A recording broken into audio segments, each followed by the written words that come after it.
دوستو channel subscribe, like اور share فرمائیں، شکریہ۔ بسم اللہ الرحمن الرحیم، الحمدللہ رب العالمین والصلاة والسلام علی خاتم النبیین، پاک ویوز محمد منشا، السلام علیکم۔ کیسے ہیں جناب؟ بات کرتے ہیں جو پروپوزڈ نئی کابینہ ہے، وفاقی کابینہ حکومت پاکستان۔ 7-8 دن ہو گئے نئے وزیر اعظم کو حلف لیے شہباز شریف کو، اور کیونکہ یہ بڑا ڈیلیکیٹلی ووون اور ڈیلیکیٹلی نٹ کولیشن ہے، اس میں خاصا مشکل اور بڑا صبر آزما کام ہے، اور بڑا کمیونیکیشن سکلز چاہیے، بڑی مینیجریل سکلز چاہیے، اور سب سے بڑھ کر پولیٹیکل ایکیومن اور سکلز چاہیے اس کولیشن کو ورکنگ حالت میں رکھنے کے لیے۔ تو بہرحال 7-8 دن کوئی بہت زیادہ ٹائم نہیں ہے اس حوالے سے، لیکن کیونکہ پارلیمانی نظام ہے، کیبنٹ سسٹم ہے، اس میں کابینہ کا ہونا بہت ضروری ہے۔ گویا بغیر کابینہ کے آپ سمجھ لیں کہ حکومت جو ہے وہ ایک فلوئڈ حالت میں ہے۔ اسٹرکٹلی اسپیکنگ کورٹس کے فیصلے ہیں کہ حکومت کا مطلب کابینہ ہے، صرف پرائم منسٹر نہیں ہے۔ ویسے ٹیکنیکلی اگر سارے قلمدان پرائم منسٹر کے پاس ہوں تو پھر اسی کا نام کابینہ ہو سکتا ہے جی، لیکن ظاہر ہے وہ ایک ٹیکنیکل بات ہے، عملی طور پر ایسا چلانا زیادہ ایک قابل لحاظ مدت کے لیے ممکن نہیں ہے یا ایڈوائزیبل نہیں ہے۔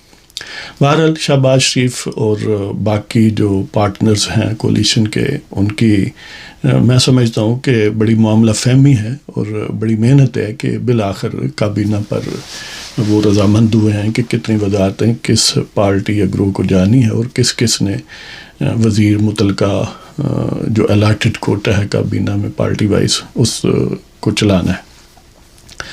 پیپلز پارٹی کو 11 اور نون لیگ جو میجر پارٹنر ہے، لیڈنگ رول ہے، اس کو 11 وزارتیں، اور 4 جو وزارتیں جو ہیں وہ جمعیت علماء اسلام کے حصے میں، باقی کوئی 7-8 جو ہیں وہ باقی جو کولیشن پارٹنرز ہیں، جیسے باپ کے 4 MNAs اور BNP اختر مینگل صاحب کی پارٹی، اور اسی طرح ظاہر ہے ANP کے بھی ایک صاحب ہیں، جمہوری وطن پارٹی ہے۔ تو دیکھتے ہیں کہ یہ جو وزارتیں ہیں کس کو کیا ملا، اور وہ کیا اس کے لیے گویا سوٹیبل ہے، یا اس کے ساتھ کوئی بہتر پرفارم کر سکے گا، یا کہ دوسری صورت ہے۔ اگر ہم نون لیگ کو دیکھیں تو اس والے سے ایاز صادق کو اقتصادی امور، رانا ثناء اللہ کو وزیر داخلہ، میرا خیال ہے جو نون لیگ کے یا اپوزیشن کے سپورٹر ہیں خاص طور پر پنجاب میں، وہ بڑی حد تک اس وزارت کے بڑے خواہش مند میں دیکھیں سوشل میڈیا پر کہ رانا صاحب جو ہیں، رانا ثناء اللہ، ان کو وزیر داخلہ بنایا جائے، اس لیے کہ وہ وزارت داخلہ کے ماتحت جو نارکوٹکس کنٹرول، یعنی عموماً یا عام طور پر بریکٹ اکٹھے ہی کر دیے جاتے ہیں، لیکن بعض کا علیحدہ بھی ہوتے ہیں، لیکن وہ بہرحال جیسے شہریار افریدی صاحب تھے، وہ جنہوں نے جان اللہ کو دینی تھی لیکن ایمان لگتا ہے وہ خان صاحب کو دینا تھا، تو وہ عموماً یہ ڈائلاگ بولتے تھے اپنے جھوٹ جو ہیں ان کو تشتزبام کرنے کے لیے، اور ان کو ایک سالم اپیئرنس دینے کے لیے۔ تو اس کے کیونکہ گزیدہ ہیں، رانا صاحب پر سب سے ابسرڈ کیس اور سب سے قابل نفرت کیس بنایا گیا کہ انہیں منشیات کا کیس ایک بالکل فورجڈ اور کنکاکٹڈ انداز میں بنایا گیا، جس سے ان کا کوئی لینا دینا نہیں تھا، اور آج تک اس کے وہ قسم قرآن تو اٹھاتا رہا شہریار افریدی، اور اس کے ساتھ جو اس وقت میجر جنرل صاحب تھے وہ بھی بیٹھ کر کانفرنس کرتے تھے۔ حیرت ہے ان حضرات پر جو وردی کا احترام بھی کروانا چاہتے ہیں، اور اس قسم کے ہتھکنڈوں کو سامنے آ کے فرنٹ فٹ پر، ایک تو ہوتا ہے نا کوئی حجاب، کوئی ایسا سلسلہ، وہ بھی نہیں، پھر کہتے ہیں کہ ہمارا نام بھی نہیں لینا، ہم پاک باز لوگ ہیں اور ہم ہی پاکستان ہے، اگر ہمارا ذکر کیا تو گویا قابل گردن زنی لوگ ٹھہریں گے۔ بہرحال انہوں نے رانا صاحب پر بڑا ظلم و ستم کیا، اور اللہ تعالیٰ نے ان کی مدد کی، وہ بچ گیا۔ عدالت نے بالآخر جو ہے وہ ان چارجز کو کوئی خاص اہمیت نہیں دی۔ بہرحال رانا صاحب جو ہیں وہ وزیر داخلہ ہوں گے، یا صادق اقتصادی امور ہوں گے، اور اپنا شاہد خاقان عباسی پیٹرولیم اور گیس کے حوالے سے ان کی وزارت ہے. مریم اورنگزیب اطلاعات ہیں, وہ بھی بڑی موضوع ہیں کہ بڑی افیکٹو اسپوکس پرسن ہیں پی ڈی ایم کی بھی اور نون لیگ کی بھی. میرا خیال ہے اتنی موضوع اس کام کے لیے وہ یعنی ان کا اگر دیکھیں پرفارمنس دیکھیں پچھلے 3-4 سال میں یا ایون اس سے پہلے, تو وہ خاصی ووکل ہیں اور اس کے لیے موزوں ترین شخصیت میرا گمان ہے کہ وہی ہیں. اسی طرح جو اپنا شاہد خاقان عباسی ہیں, ظاہر ہے پیٹرولیم کی منسٹری کو وہ پہلے بھی جانتے ہیں اور وہ پرائم منسٹر بھی رہے ہیں, بہت زبردست شخصیت اور بہت موزوں ہے. امید ہے کہ وہ پہلے سے بھی بڑھ کے گویا اپنا کام سر انجام دے گی. اعظم نذیر تارڑ جو کہ ویل نون ایک قانون دان ہیں, وکیل ہیں, اور متعدد کیسز میں اپوزیشن اور خاص پر نون لیگ کے معاملات کو وہ عدالت میں ان کو ڈیفینڈ بھی کرتے رہے ہیں, تو وہ وزیر قانون ہوں گے. حسن اقبال وزیر منصوبہ بندی, ظاہر ہے ان کا بھی تجربہ ہے اسی وزارت کا. یعنی میں سمجھتا ہوں کہ یہ ساری وزارتیں جو یعنی سو فار جن کا کلیئر کٹ آیا ہے کہ وہ خاصی موزوں شخصیات کو دی گئی ہیں. تو اسی طرح پیپلز پارٹی کے جو ہیں وہ 11 وزراء اور مشیر وغیرہ, یعنی یہ 12 اراکین ہوں گے, 11 شاید وزیر ہیں, ایک مشیر ہے. تو ان میں بلاول بھٹو صاحب وزیر خارجہ, انہیں بڑا شوق بھی ہے اور اس حوالے سے کہ ظاہر ہے ذوالفقار علی بھٹو مرحوم, کیونکہ ان کا ویسے تو وہ وزارت خارجہ سے پہلے مختلف وزارتوں میں رہے تھے کابینہ میں, لیکن بہرحال وزارت خارجہ میں گویا ان کا بڑا ذکر ہوتا ہے. وہ ایسی وزارت تھی جس سے گویا انہوں نے ہی spring into action on the international stage as well as national stage. تو وہ شاید بلاول صاحب سمجھتے ہیں کہ وہ انہیریٹ کر رہے. تو دیکھتے ہیں, کیونکہ وزارت خارجہ میں ظاہر ایک ویسٹرن لک رکھنے والا شخص یا ویسٹرن ایکسنٹ رکھنے والا شخص زیادہ عام طور پر ہم سمجھتے ہیں, ہمارا ذہن اس طرح ہے. ادروائز یہ کوئی کروشل چیز نہیں ہے, لیکن اپیرنسز ہمیں بہت اچھی لگتی ہیں, تو اس حوالے سے شاید انہیں بھی یہ اپنے جوہر آزمانے کا موقع ہے.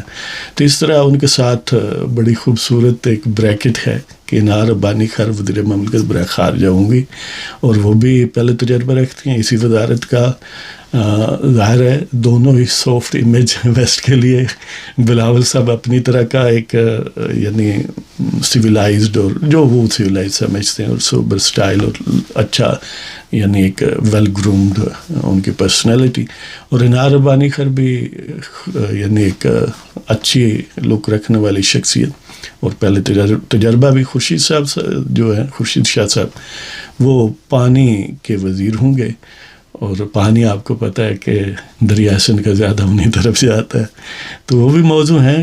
نوید قمر صاحب وزیر تجارت, میرے خیال ہے پہلے بھی وہ انہوں نے یہ رکھی ہے وزارت کس دور میں. عبدالقادر پٹیل صاحب جو بڑی جاندار شخصیت ہے بولنے کے حوالے سے, خاص طور پی ٹی آئی کو کنفرنٹ کرنا ہو پارلیمنٹ میں, تو وہ پٹیل صاحب کو ہیلتھ ریگولیشن کی منسٹری ہے. شازیہ مری وہ بھی ووکل ہیں, بے نظیر انکم سپورٹ پروگرام کی وہ وزیر ہوں گی, اور مرتضیٰ محمود جو ہیں وہ وزیر برائے صنعت. شہری رحمان موسمیاتی تبدیلی کی, اور ساجد طوری صاحب اوورسیز کے لیے, اور احسان مداری انٹر پروونشل کوآرڈینیشن. تو عابد بھائیو صاحب پرائیویٹائزیشن کے مصطفیٰ نواز کھوکھر جو حاجی نواز کھوکھر صاحبزادے ہیں, اور ان کا یہ میریٹ ہوٹل کے انسیڈنٹ میں ظاہر ہے وہ بھی نمایاں تھے. تو وہ وزیر مملکت برائے قانون و انصاف ہوں گے. اور قمر زمان قاہرہ صاحب جو ہیں, پہلے آپ کو پتہ ہے نا وہ گلگت بلتستان کے گورنر بھی انہوں کو بنایا گیا, تو وہ مشیر برائے امور کشمیر ہوں گے. ظاہر ہے وہ بھی بڑی ووکل اور پیپلز پارٹی کا نقطہ نظر بہت اچھے انداز سے پریزنٹ کرنے کا ملکہ رکھتے ہیں. تو یہ زیادہ تر یہ ہے. تو باقی کچھ ویسے تو coalition over all so for ٹھیک جا رہی ہے. ابھی جمعہ 8 دن ہی ہیں, اور بی این پی مینگل ان کو اپنے جائز اعتراضات ہیں. وہ کہتے ہیں کہ چاہگی میں جو کچھ ہو رہا ہے وہ یعنی ہم برداشت نہیں کر سکتے. تو گویا وہ نالاں سے ہیں, اور یہ فطری امر ہے کہ کیونکہ ان کا جو سیاست کا محور ہے وہ بلوچ نیشنلزم ہے، اور جب ان ایشوز کو وہ ہائی لائٹ کرتے ہیں تو گویا اپنے الیکٹوریٹ کو وہ ایڈریس کرتے ہیں کہ میں آپ کو بھولا نہیں ہوں.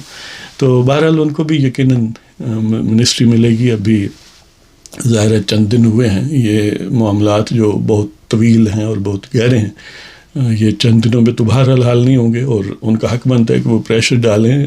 اب نہیں پریشر ڈالنا تو کب ڈالنا ہے؟ دیکھیں، جب کولیشن پارٹنرز ہوں اور ایک بندہ عام ہو جو کہ موجودہ صورتحال ہے، یہ بیسٹ سچویشن ہوتی ہے اپنے آپ کو پریشر کو ایگزرٹ کرنا اور اس سے میکسیمم جو ہے وہ مائلیج لینا، میکسیمم اس سے فائدہ اٹھانا. ظاہر ہے اسی کا نام سیاست ہے. تو ایک اور یہ بھی آپ سن ہی چکے ہوں گے کہ پریزیڈنٹ علوی صاحب جو ہیں وہ اسی طرح خان صاحب کی خباثت کی لائن کو اڈاپٹ کیے ہوئے ہیں. جس طرح انہوں نے شہباز شریف سے انہیں پریشانی تھی، کوئی درد تھا جی، تو انہوں نے نہیں لیا حلف، اب وہ وفاقی کابینہ سے بھی نہیں لینا چاہتے. بندہ پوچھے جی آپ کو اگر یہ پرابلم دیتی ہیں چیزیں، تکلیف دیتی ہیں جو کہ فرائض منصبی ہیں صدر کے، اس کے علاوہ صدر نے کوئی سویٹر تو نہیں بنانے وہاں پر جی، کوئی نٹنگ تو نہیں کرنی نا، وہ بھی موسم جا چکا ہے، گرمیوں کا آ چکا ہے.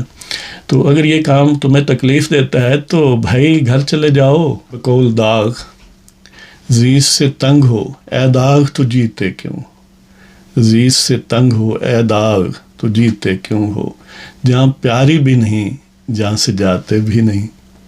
تو علوی صاحب اگر خود نہ گئے تو ظاہر ہے جس انداز سے ان کے سرپرست گئے ہیں اسی انداز سے وہ شاید جانا مناسب سمجھیں. یہ بھی لگتا ہے کہ پی ٹی آئی اور ان کے جو ہم نوا ہیں انہوں نے تہیہ کیا ہوا ہے کہ ایک تو ہم نے ہر خباثت، ہر شرارت آزمانی ہے، ہر کمینگی کا اظہار کرنا ہے، اور ہر صورت میں ہر طرح کی انسلٹ کروا کے، بےزتی کروا کے چپیڑیں کھا کے اور کچھ نے پتہ نہیں کیا کیا کھا کے، یعنی وہی بات بار بار آتی ہے جب بھی ان لوگوں کو ہم دیکھتے ہیں کہ 100 جوتے بھی کھانے ہیں اور پتہ نہیں کتنے پیاز کھانے ہیں، تو اس صورت میں جانا ہے. تو یہ وفاقی کابینہ ہے جی، ہمیں یعنی امید ہے اور ہمیں ہماری خواہشات ہیں کہ ہماری دعا ہے کہ اللہ تعالیٰ ان کو کامیاب کرے. اگرچہ یہ بڑا نازک توازن ہے کہ دیکھیں نا، جو وزیر اعظم ہے اس کے اپنی پارٹی کے صرف 84 ایم این ایز ہیں اور 56 M N As Peoples Party کے ہیں، 14 مولانا صاحب کے ہیں. ویسے 15 کہا جاتا ہے لیکن ایک تو جماعت اسلامی کا، اور وہ آپ سمجھتے ہیں کہ متقی لوگوں کی جماعت ہے اور برکت کے لیے ایک سینٹ میں ان کا ہے، ایک قومی اسمبلی میں ہے. اور کیونکہ خان صاحب ایک وہ متقی ہیں اور ایک خان صاحب ان کے ساتھ وہ رابطے میں، تازہ ترین یہی خبر تھی کہ سراج الحق صاحب جو ہیں وہ خان صاحب سے ان کا رابطہ ہوا اور روابط کو تازہ رکھنے پر گویا رضامندی فریقین میں پائی گئی ہے. تو دیکھتے ہیں جناب کہ یہ کولیشن کب تک اور کہاں تک جاتی ہے. اجازت دیں، خدا حافظ.